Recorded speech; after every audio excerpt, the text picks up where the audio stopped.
Ahora bien, bueno, digamos, una vez que por ahí tuvimos en cuenta como el tema digamos, de cuáles son los actores de intervención, digamos, que intervienen en el armado de una política pública, qué actores tener en cuenta, digamos, el tema del reconocimiento del escenario, digamos, como también pensando, ¿no? En términos del rol que nos compete como comunicadores y comunicadoras.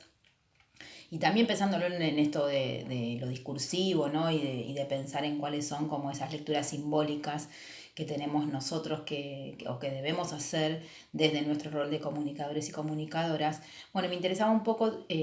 como más concretamente, pensar en relación al escenario, al territorio de intervención, ¿no? En relación a cuál sería o qué actores, y pensando qué actores tener en cuenta y cómo también reconocerlos, cómo identificarlos, es decir, como una instancia más diagnóstica en relación al reconocimiento y o la identificación de un escenario, una problemática, y su posterior, digamos,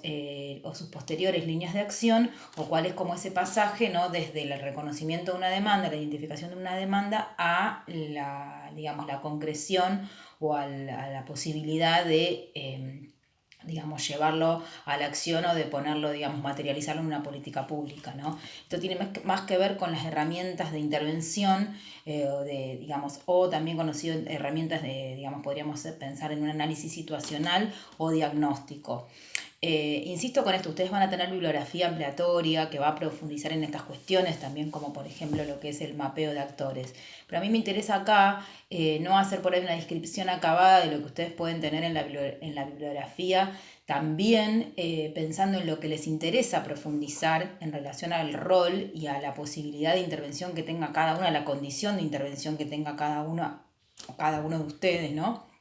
Entonces, bueno, si alguien por ahí necesita ya más, digamos, la herramienta del mapeo de actores, bueno, tener la posibilidad de consultar un material vinculado a eso. Pero a mí me interesa más como hacer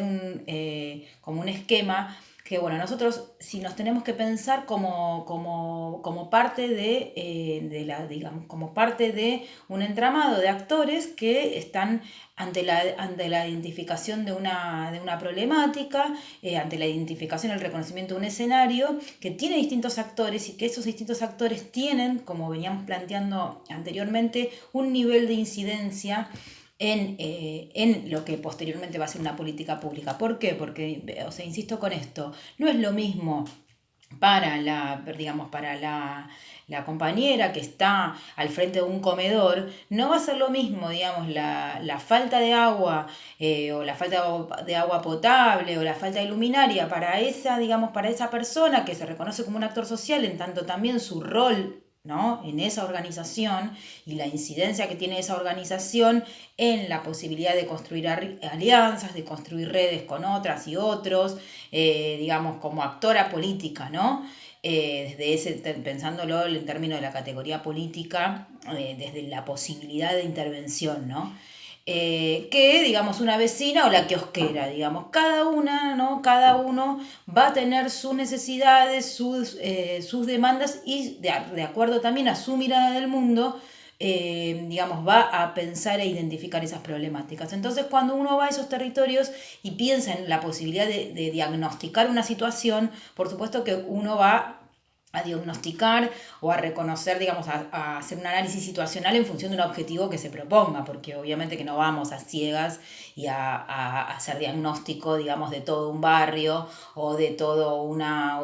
determinada comunidad o una, digamos, o una tribu o, digamos, o una organización. Uno no va a diagnosticar en su totalidad, va con un objetivo clave que desde la perspectiva comunicacional tiene justamente unos objetivos que, insisto con esto que les decía hace un rato, no estamos pensando solamente o podemos contribuir, ¿no? A recabar información en relación a, por ejemplo, la falta de agua potable, la falta de espacios,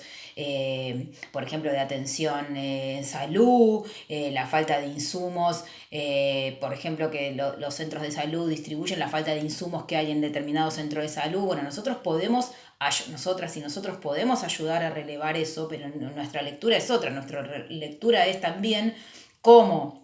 determinada problemática incide en la subjetividad de cada una de esas personas, cómo eso se transforma en un problema comunitario, cómo esos actores intervienen en la posibilidad de generar alianzas con otros para poder hacer visible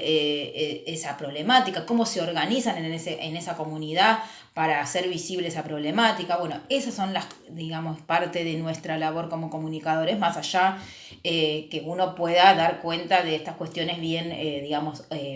objetivas digamos, inmaterializables en términos, ¿no?, en la relación con la naturaleza, por así decirlo. Entonces, bien, entonces,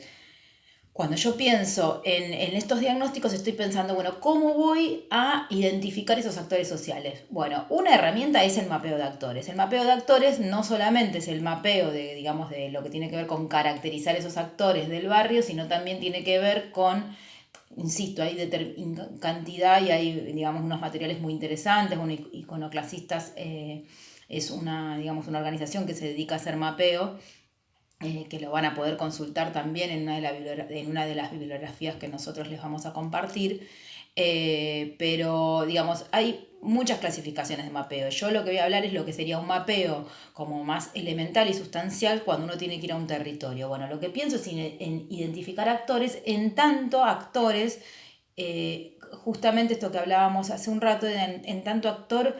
social, en el actor que tiene una incidencia, que tiene un objetivo concreto en ese, digamos, en ese entramado, que tiene unos intereses concretos y que esos intereses, digamos, van a ser puestos en diálogo y en tensión con intereses de otro actor social que también tiene sus intereses, que también tiene sus objetivos para con ese territorio, que también tiene sus alianzas con otros actores en los que va también a hacer a su vez sus propias redes y alianzas para o frente a determinada situación o problemática, ¿no? Entonces, cuando uno va pensando en el mapeo de actores, claramente no habla de personas aisladas, sino en tanto actor social, el actor que tiene una real incidencia, un objetivo, que insisto, podemos verlo en términos de organizaciones o como actor individual.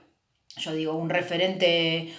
político, el llamado puntero del barrio, digamos, el delegado barrial. Bueno, esos son actores sociales y no necesariamente forman parte, o sea, o se los puede analizar en términos de su organización, o sea, ya en su individualidad tienen una incidencia, ¿no? Entonces se lo puede reconocer como un actor social. Entonces el mapeo trata de caracterizar, por un lado, la cuestión del territorio, digamos, el cómo está ubicado, cómo son las organizaciones que habitan en ese barrio, que se relacionan en ese barrio, por ejemplo, cómo está distribuido, ¿no? También, digamos, lo que tiene que ver con, bueno, el centro barrial, la iglesia, la escuela, el club, cuántos clubes hay, cómo es digamos, cómo es la intervención de determinada organización, cómo es la participación de determinada organización en ese territorio, en ese barrio, y cómo es la participación de los vecinos y vecinas de un barrio para con esa organización. Bueno, cómo son esos lazos, si son más débiles o son más fuertes. Bueno, uno puede tejer, digamos, y puede ir eso mapeándolo gráficamente, hasta podemos pensar en diagramar con distintos colores cómo son digamos, esos grados o sea, de mayor a menor, cuanto más o menos débiles son esas relaciones, esos vínculos, ¿no?, entre una organización u otra. Ahora, también tiene que ver esto que yo les decía, el objetivo que me propongo al momento de diagnosticar. Bueno, si mi objetivo tiene que ver con analizar los niveles de participación de los vecinos en relación a las organizaciones políticas, bueno, yo ahí voy a tener que ver primero qué caracterizo por organización política. Si lo que me interesa es ver, por ejemplo, cuál es el rol de la escuela en ese barrio, y si yo tengo que ir a diagnosticar eso, bueno, voy a tener que recuperar las voces de las familias, de los niños y niñas, de otras organizaciones, de la cooperadora. Bueno, por supuesto que va a tener que ver el objetivo que me proponga por diagnosticar, y después dentro de ese objetivo, bueno, qué parámetros y qué criterios o bajo qué criterios yo voy a hacer, digamos, me voy a proponer para poder analizar, bueno, a qué voces voy a recuperar, cuáles voy a dejar afuera, qué organizaciones, cuáles voy a dejar afuera, si me interesa también hacer un mapeo más de pensando en las relaciones de estos actores o si me interesa también sumar, digamos, a nivel de cuestiones más geográficas y de distribución geográfica, de cómo están situadas, cómo están ubicadas, la cuestión edilicia, cómo es el estado de esas edificaciones, bueno, en fin, digamos, primero o sea, hay que tener en cuenta qué objetivos se proponen de diagnóstico para después ir a pensar en qué herramientas, qué criterios y qué voces o digamos, qué actores, entendiendo también las organizaciones, insisto, como un actor social, yo voy a recuperar y voy a poner en valor en mi mapeo, ¿no? Porque, o sea, digamos, cuáles son los criterios de la información que yo voy a recuperar y qué información me va a ser útil al momento de tener un diagnóstico a los fines de poder pensar y de relevar esas problemáticas que luego me van a ser un insumo para el futuro o digamos, el posterior diseño de una política pública, ¿no?